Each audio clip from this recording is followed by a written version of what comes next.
Perkenalkan, saya Rinaldo Telembanua dari Universitas Nias, program studi agroteknologi, dan NIM saya yakni 2523020448. Dan di sini saya akan memaparkan materi yang kami pelajari, khususnya pada mata kuliah Pancasila yang diampu oleh Pak dosen, yakni Pak Restu Yandika Sakti Jendrato STHM.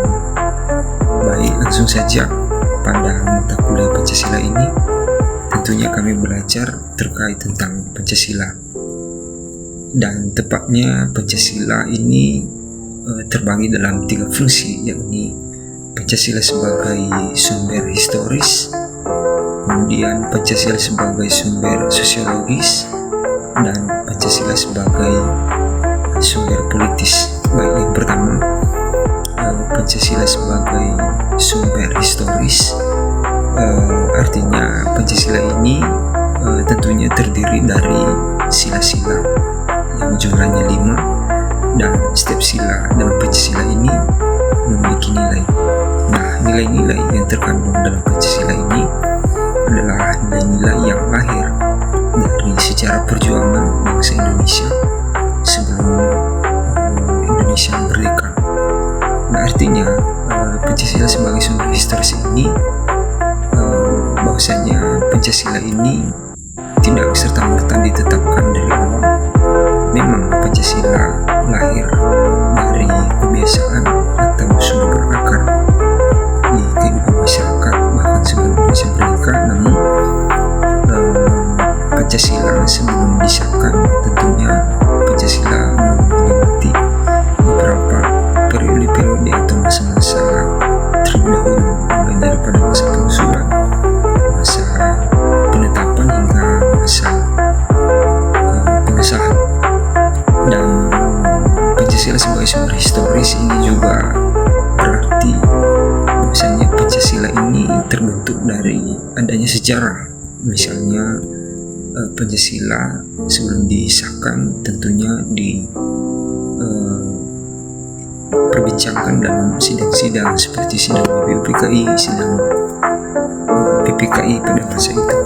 Kemudian yang kedua, Pancasila sebagai sumber sosiologis. Nah, sosiologis ini berkaitan dengan sosial, yakni bagaimana masyarakat ini dapat berhubungan dengan masyarakat lainnya. Nah, Pancasila sebagai sumber sosiologis ini berarti Pancasila dijadikan sebagai patokan di dalam menjalankan kehidupan sosial.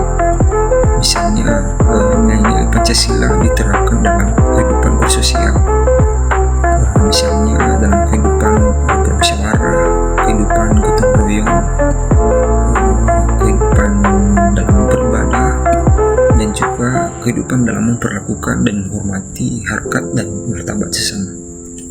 Kemudian yang ketiga, Pancasila sebagai sumber politis. Nah, Pancasila sebagai sumber politis ini artinya Pancasila dijadikan sebagai landasan di dalam penyelenggaraan pemerintah atau dalam menjalankan politik, khususnya di negara Indonesia. Nah, kalau kita melihat Pancasila ini dijadikan sebagai dasar negara dan juga sekaligus dijadikan sebagai dasar hukum. Nah, itulah Pancasila sebagai sumber politis, artinya Pancasila dalam hal ini memastikan bahwasanya setiap kebijakan, setiap keputusan, dan tindakan-tindakan yang diambil di dalam penyelenggaraan pemerintahan adalah kebijakan dan keputusan-keputusan yang memang tidak terlepas daripada prinsip-prinsip dasar dalam Pancasila.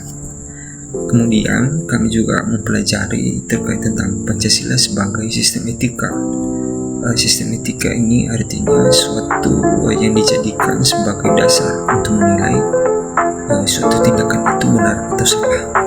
Jadi dapat kita simpulkan bahwasanya Pancasila sebagai sistem etika berarti Pancasila dijadikan sebagai aturan dasar, dijadikan sebagai pedoman, dijadikan sebagai patokan di dalam menjalankan kehidupan, baik dalam kehidupan masyarakat, kehidupan dalam berpolitik. Artinya di sini Pancasila ini tidak terlepas di dalam kehidupan masyarakat, dan tentunya nilai-nilai yang terkandung dalam Pancasila ini melekat di dalam diri, baik di dalam diri masyarakat dan juga di dalam diri para pemerintah ataupun pejabat. Nah, kira-kira itu saja yang bisa saya sampaikan, dan atas perhatiannya saya ucapkan terima kasih.